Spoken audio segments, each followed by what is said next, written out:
नमस्कार दोस्तों, आज मैं आपको बताती हूँ कि घट स्थापना कैसे होती है।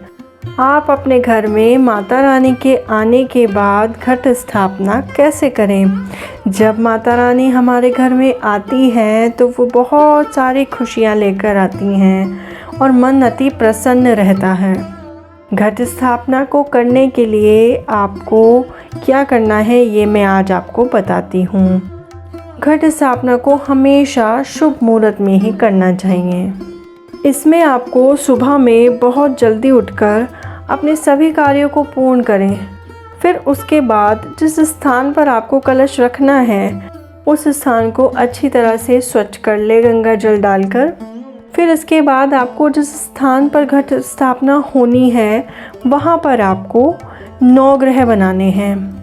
थोड़े से चावल के दाने लेकर 9 जगह पर आपको छोटे छोटे जगह पर ऐसे करके 9 जगह रखने हैं। जैसे सात्विक बनाते हैं वैसे ही आपको 9 जगह पर चावल के दाने रखने हैं। अब उसके ऊपर आपको थोड़ा सा रोली का छींटा देना है और उसके ऊपर आपको एक मिट्टी से भरा हुआ पात्र रखना है।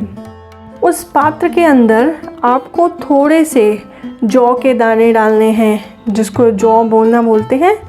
जौ के दाने डाल के मिट्टी में उनको अच्छी तरह से लपेट दें। अब इसके बाद आपको एक मिट्टी का कलश लेना है।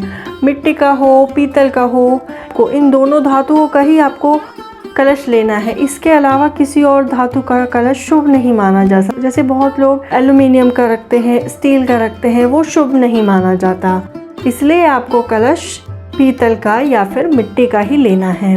अब उस कलश के अंदर आपको एक लौंग का जोड़ा, एक हरी इलायची का जोड़ा, सुपारी का जोड़ा व एक सिक्का और थोड़ी हल्दी व रोली डालें। उसके साथ साथ आप उसमें थोड़े से पुष्प डालें। अब आपको उसमें थोड़ा सा पहले गंगा जल डालना है। फिर उसमें आपको जल डाल के उस कलश को पूरा भर देना है और उसमें एक आम की टहनी डालनी है जिसमें 5 पत्ते हों और वो पत्ते स्वच्छ होने चाहिए। उनमें कुछ भी जैसे छेद होता है या टूटा फूटा होता है ऐसा नहीं लेना है। 5 का हो, 7 का हो, 9 का हो, जितनी आपकी श्रद्धा है उस हिसाब से आप उसमें आम की टहनी डालें। और इस कलश के बाहर आपको एक नाले की डोरी बांधनी है उसके मुंह के ऊपर। और कलश के बाहर आपको सात्विक बनाना है 5 बार और 1 बार ओम बनाना है। सात्विक बनाना तो सभी को आता होगा। सात्विक बनाने के लिए मैं अपनी दूसरी वीडियो शेयर करूंगी कि सात्विक कैसे बनाते हैं। आपको रोली से उसके ऊपर सात्विक बनाना है। और जब ये कलश तैयार हो गया है अब आपको उस मिट्टी के पात्र के ऊपर इस कलश को रखना है।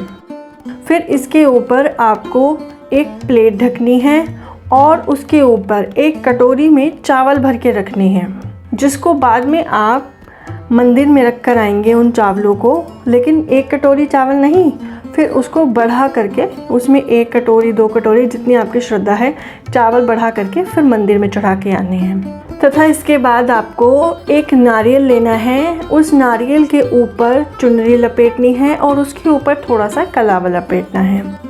इस तरीके का नारियल आपको लेना है। उस नारियल को आपको अपने माथे के समीप लाना है और उसको अपने समीप लाने के बाद आपको अपनी मनोकामना बोलकर उस चावल के पात्र के ऊपर उस नारियल को रखना है। याद रहे कि नारियल खड़ा हुआ नहीं होना चाहिए, वो हमेशा लेटा हुआ ही होना चाहिए। बहुत से लोग ऐसे करके खड़ा होकर रख देते हैं, ये शुभ नहीं होता। नारियल को हमेशा जिधर से वो नोक वाला नहीं होता उधर की तरफ से रखना है। नारियल आपको अपने मुंह की तरफ, वो उसका मुंह माना जाता है। उसको अपनी तरफ लेकर आए और उसको अपनी तरफ ही देखते हुए उसको चावल के पात्र के ऊपर रख देना है। अब आपकी घट स्थापना हो गई है शुभ मुहूर्त में। इसके बाद आपको क्या करना है, इसके बाद आपको माता रानी के समीप दीपक जलाना है। उनके समक्ष सभी देवी देवताओं के सामने आपको दीपक जलाना है, आरती करनी है, भोग लगाना है और आपको अपने नवरात्रि व्रत को शुभ मुहूर्त में स्टार्ट करना है। धन्यवाद।